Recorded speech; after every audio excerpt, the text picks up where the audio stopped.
ایک دفعہ کا ذکر ہے، ایک خوبصورت شہر میں جہاں ہر طرف سفید رنگ کے پھول کھلے تھے، وہاں ایک خوبصورت محل میں ایک چاند سی شہزادی رہتی تھی جو کہ انتہائی خوبصورت اور سفید تھی، جس کی وجہ سے بادشاہ نے اس کا نام چاند شہزادی رکھا۔ ایک دن آسمان پر گہرے بادل چھائے اور پھر ایک زوردار طوفان آیا۔ شہزادی اپنے والد کے ساتھ بیٹھی تھی کہ اچانک ایک درباری حاضر ہوا۔ اس نے اطلاع دی کہ شہر میں ایک خوفناک ڈریگن دیکھا گیا ہے جس کو لوگ دیکھ کر ڈر گئے۔ شہزادی اور بادشاہ یہ سن کر حیران ہو گئے۔ بادشاہ نے اپنے سپاہیوں کو حکم دیا کہ وہ جا کر اس ڈریگن کو ختم کریں۔ تھوڑی دیر میں دروازہ کھلا اور وزیر، جو کہ اصل میں ایک جادوگر تھا، وہ اندر داخل ہوا اور اس کے ساتھ وہ خوفناک ڈریگن بھی تھا۔ دربار میں سب کھڑے ہو گئے اور خوف سے دیکھنے لگے۔ وزیر نے بادشاہ کو کہا، آج تم بچ نہیں سکتے۔ یہ کہہ کر اس نے ڈریگن کو بادشاہ کی طرف جانے کا حکم دیا۔ ڈریگن نے دیکھتے ہی دیکھتے بادشاہ کو ڈس لیا اور بادشاہ اسی وقت مر گیا۔ شہزادی یہ دیکھ کر رونے لگی۔ وزیر نے کہا، شہزادی، آج سے میں اس سلطنت کا بادشاہ ہوں، اگر تم زندہ رہنا چاہتی ہو تو فوراً اس محل سے نکل جاؤ۔ شہزادی روتی ہوئی اس محل سے نکل گئی۔ چلتے چلتے وہ ایک گھنے جنگل میں پہنچی۔ وہاں ایک جھونپڑی تھی۔ شہزادی نے اس جھونپڑی میں پناہ لی۔ وہاں ایک بستر بھی تھا، پانی بھی تھا اور کھانے کا سامان بھی۔ تھوڑی دیر بعد ایک بزرگ وہاں آئے۔ شہزادی نے انہیں سلام کیا اور اپنی کہانی بتانے لگی۔ بزرگ نے کہا کہ میں سب جانتا ہوں، تم یہاں رہ سکتی ہو۔ دوسرے دن شہزادی جنگل میں لکڑیاں اکٹھی کر رہی تھی تاکہ وہ اس سے آگ جلائے اور کھانا بنا سکے۔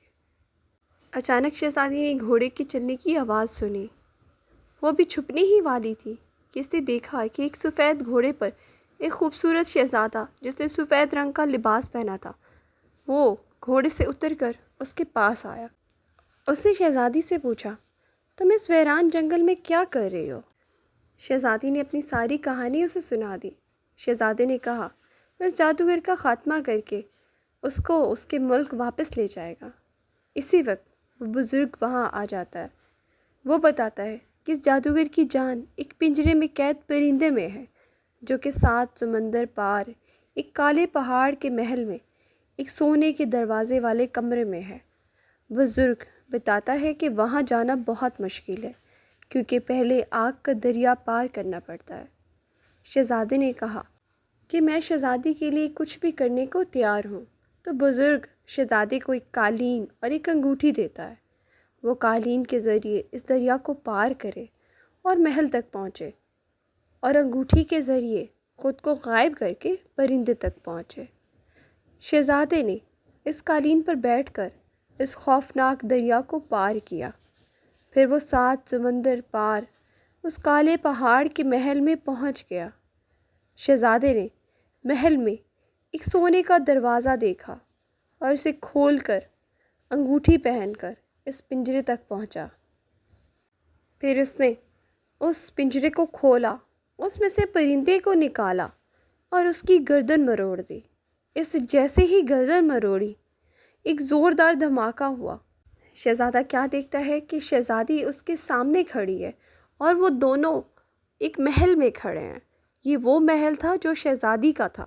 شہزادی اپنے محل کو دیکھ کر خوش ہو جاتی ہے اور شہزادے کو دیکھ کر مسکرانے لگتی ہے۔ شہزادی شہزادے کا شکریہ ادا کرتی ہے۔ شہزادہ اسے بتاتا ہے کہ وہ اس سے محبت کرنے لگا ہے اور وہ اس سے شادی کرنا چاہتا ہے۔ یہ سن کر شہزادی مسکرانے لگتی ہے۔